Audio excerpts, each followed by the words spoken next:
Plus, a House committee setting a deadline today for President Trump to hand over evidence to support his claim that President Obama tapped his phones.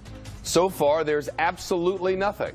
But his senior advisor, Kellyanne Conway, whom we really don't quote much anymore because, well, history, is noting that phones aren't the only way people spy on people. For instance, what about televisions? And then she said, your microwave.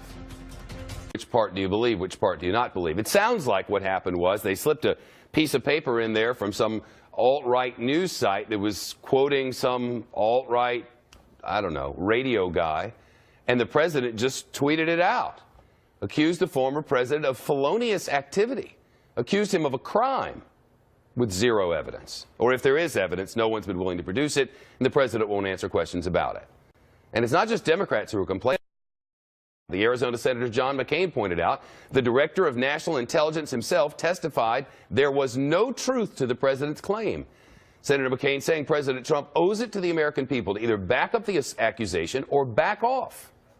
The president has one of two choices, either retract or to provide the information that the American people deserve, because if his predecessor violated the law, President Obama violated the law, we've got a serious issue here, to say the least.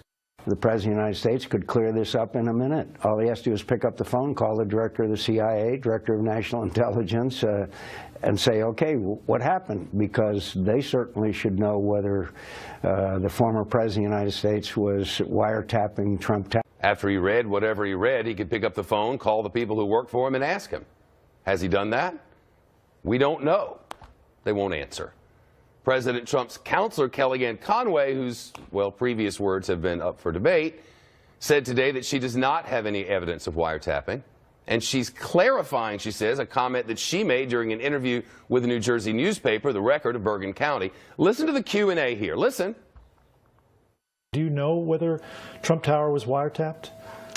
What I can say is there are many ways to surveil each other now, unfortunately. Do you believe there was an article this week that talked about how you can surveil someone through their phones, through their, certainly through their television sets, any number of different ways, and microwaves that turn into cameras, etc. So we know that that is just a fact of modern life. So she expanded it. The question isn't just about wiretapping, but about all these other things. About whether, you know, the camera in your TV is watching, whether the microphone in your phone is listening. Was she suggesting that about Trump Tower? And then microwaves that turn into cameras, a fact of modern life? Microwaves do not turn into cameras. Fox News can now confirm microwaves heat food, cameras take pictures, microphones don't have cameras, and microphones cannot turn into cameras. Fox News now confirms. Today, Kellyanne Conway said she was just speaking in general terms, that she was not talking about Trump Tower at all, but the question was about Trump Tower.